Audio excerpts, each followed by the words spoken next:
do I have a story for you, ladies and gentlemen. So normally, my wife's truck gets weighed down with sandbags. And because her truck is a two-wheel drive, so we weigh down the back end with some sandbags normally every year. Well, last year, before winter started, we went to Lowe's to grab, about 300 or so pounds of sandbags, which is usually what we put in there, and it works out very well, believe it or not. And I saw the price of the sandbags, and I was like, what? I was like, let's go to Costco. And she's like, why? We're not going to get the sand? I said, every year when we take the sand out of the truck, we just put it somewhere in the yard, and the sun usually eviscerates the packaging that it came in, and we can't reuse them. So we end up leaving them there to blend in with the soil, and then we buy new ones every year. Not last year. Last year I said, let's go to Costco. And she said, what for? I said, we're going to use rice to weigh down the back of your truck instead of sandbags. So we bought 300 pounds of rice. We bought 6 50-pound bags at last year's prices, which was still like $27 a bag, whereas today it's like $41 a bag. So I've got 6 50-pound bags of rice that I'm going to try to put up today. I want to show you how simple it is to do this, to put it away for long term. And I'm not sure if I'll be able to package it all up because I only have 5-gallon Mylar bags. So I'll have to order some more. I'm thinking we're only going to be able to do 4 bags, maybe 3.5. All right, but we'll see when we get there. But this is going to give you a really good idea as to how many 5-gallon buckets you need in order to be able to put away any quantity of rice that you may be thinking of putting away. And I'll show you everything that we're going to use. I'll put it on high speed so it can go by pretty quick. And obviously, I'm not going to be showing you every single 5-gallon bucket that I fill up, because filling up the last one is the same as filling up the first one. Here we go. So as you can see, ladies and gentlemen, when we put these up, what I did was I double bagged them in construction bags, and then I wrapped some tape around them. And then when we laid it on the floor of the bed of the truck, I went ahead and lined the bottom with more construction bags, and then we had a layer of construction bags on top of them. Let's open one up and see what it looks like.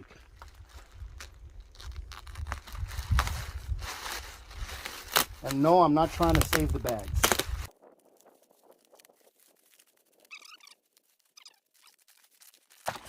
Look at that, nice and dry, absolutely perfect. And ladies and gentlemen, I paid $27 per bag last year. Let's see, $27. Right now it's $41. That's $14 times 6. That's $84 that I saved by purchasing this last year instead of waiting till this year. $84. That's the equivalent of getting an additional 2 bags today. So at today's prices, you can pretty much say that 2 of these bags of rice are pretty much completely free, if not a little bit more. I'll go ahead and open them up when I get them next to the buckets, all right, because we are going to be doing this outside today since it's so much of it. So I'm going to go ahead and open these up, bring them over there to where the buckets are, and then we'll start filling them up. All right, ladies and gentlemen, so here we have everything that we're going to need. Obviously, we are going to need our buckets, okay? You're going to need rice or whatever you're going to package. Now, this method will work with any dry grain, rice, beans, wheat berries. I've even stored cereals in this method, as long as they're nice and dry. We're going to need our Mylar bags. We're going to need a nice sturdy cardboard like this, or you can get a nice clean piece of wood, okay? And I'll show you what this is for here in a minute. We're going to need an iron, all right? An iron or a way to seal your bags. Very simple. And we're going to need oxygen absorbers. These are 2000 cc oxygen absorbers. There's 10 in this package. I'm only going to use 5, so I'll probably run inside the house here in a little bit and get me a mason jar to store the other 5. 2000 cc's for storing rice this way has always worked very well for me. All right, ladies and gentlemen, so this is probably the hardest part of this entire process, is trying to fit this big old Mylar bag in here. I kind of wish that they made Mylar bags that would already have the shape of a 5-gallon bucket so you can just slip them in there. That would be awesome. But usually what I do is I just go to these ends here. I just fold them in like this. And then I give them a fold down here. Now I have 2 types of Mylar bags here. This first type that I'm using does not have any Ziploc on it, but the other one does. And as you can see, I put on some gloves because I am going to be sticking my hand in there.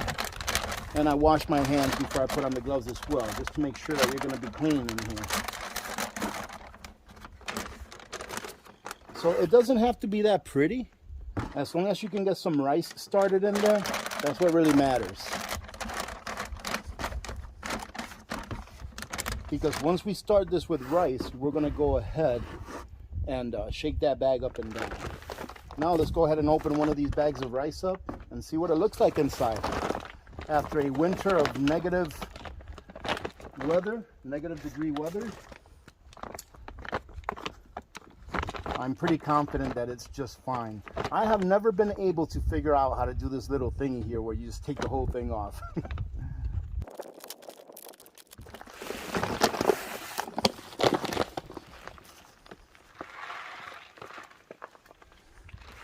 Now obviously you don't want to make a mess like I just made, so that's just some food for the birds and the squirrels. But in all reality, what I should have done was bring a big cup and scooped it in a little bit at a time until I had what I needed in here to shake it up and down. Now that you shake it up and down like that, it starts to take the shape of the bottom of the bucket. This is actually the first time that I've ever put away rice outside like this. It's kind of nice, very nice day.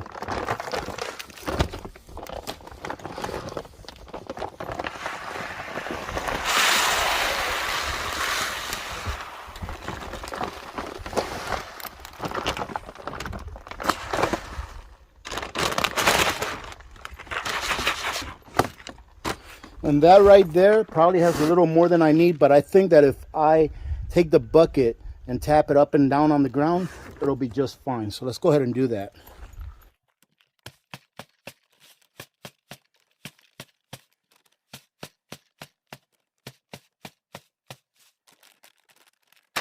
You can see right there, I think that'll work. So what I'll do now is, I'm going to go ahead and close this up so nothing will get in there. Karma, get out of there, girl. I'll close that up like that so nothing gets in there, and then I'll do the rest of them. All right, ladies and gentlemen, so those 4 bags of rice filled up 5 containers, 5-gallon buckets. And as you can see right there, let me see, make sure that you can see that. Yes, there's about 1/3 of a bag left, which tells me that I'm probably going to need another 4 containers, 4 5-gallon buckets to fill the rest of these up. But what I'll do with this 1/3 is, until I get more Mylar bags, is I'll go ahead and put this with my everyday use rice. I'll just put it inside the bin, and then I'll grab some more bags, and when they come in, I'll do the other 2. But I've got a mason jar here. This is how I store my leftover oxygen absorbers. So what I'll do is I'm going to take 5 oxygen absorbers out of here, because there's a pack of 10. Let me make sure. I'm pretty certain this is a pack of 10. I'll take 5 out of here, or whatever it is. I'm going to take 5 out of here. I'm going to put them in each of these buckets, and I'm going to put whatever's left in here. And of course, as you can see, I've got my iron right here, and I'm going to go ahead and use the Opus 1800 to power my iron out here. I have an electrical cord over here next to me, behind me, but I figure, let's just go ahead and bring it out there and see how it does. It should do just fine. So I've got 1, 2, 3, 4, 5. So I was right, there is 10 of them. See, there's 5 left in here. So I'm just going to take these 5 out of here in a hurry. I'm going to throw them in here, and they will fit in there. You can squish them in there a little bit, but they'll fit and it'll be just fine. Now you're working against the clock now, okay? Now we have to go ahead and do this pretty quickly. So what I'll do real quick is I'm going to go ahead and plug in my iron into my Opus. And there you go, it's working. Let's see how many watts this iron uses. Oh, just shy of 1,000 watts. I'm not sure if you can see it or not, but it's reading 951 watts. So let's go ahead and grab our oxygen absorbers. They are starting to get a little warm, which means that they are good. Let me put them in each one of my bags. And now, ladies and gentlemen, all we have to do is very simple. This Mylar bag is one of the ones that has a Ziploc. So I'm just going to go ahead and Ziploc it real quick. I'm going to try to get as much air of it as I can. Ziplock it. And we're going to go ahead and just go like this.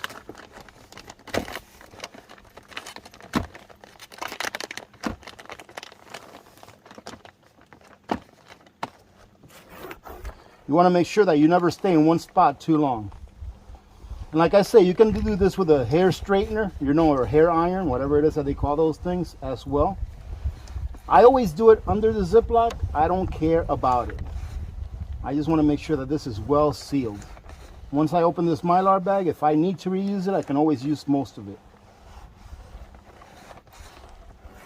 I'm going to go ahead and do this up here as well.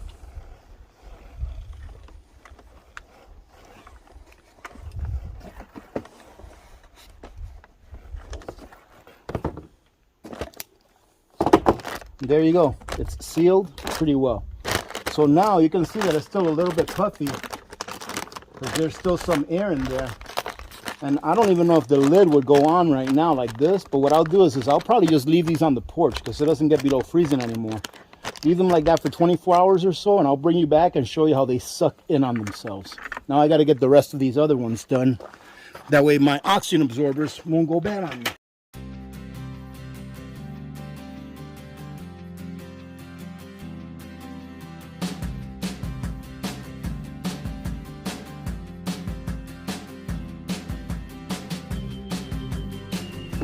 All right, so we are good. These are all done. And what we'll do is I'll bring you all back tomorrow so that you can see that they seal pretty well. This is the finished product, ladies and gentlemen. Look at this one. This one's already starting to suck in a little bit. It's not tomorrow yet. We're still on the same day. But this is the finished product. I just fold these into themselves. I will not label these until after it's shrunken on itself, and I know that it's good for storage. Here's the second one. So if you leave a little bit of air in there, as you can see, there's a little bit of air puffing out there. It'll be fine, as long as your Mylar bog's not compromised. And here's the fifth one. And like I said, I'll go ahead and put the rest of that 1/3 of a bag or so in my working stash. And then the other two, I'll finish putting away once I get more Mylar bags. So now I have to get on Amazon and order some more Mylar bags. All right, ladies and gentlemen, it's the next morning. There's the sun over there. And as you can see, you see how everything sucked into itself? I mean, as hard as a rock, actually. There's the other one. And this is how you really know that you've got a good seal. See that? So I'm using that one down there to lift this one up, but same results in every one of them. Now what I'm going to do is I'm just going to label these. Once I label them, I'm going to go ahead and put them away for deep storage, as I like to call it.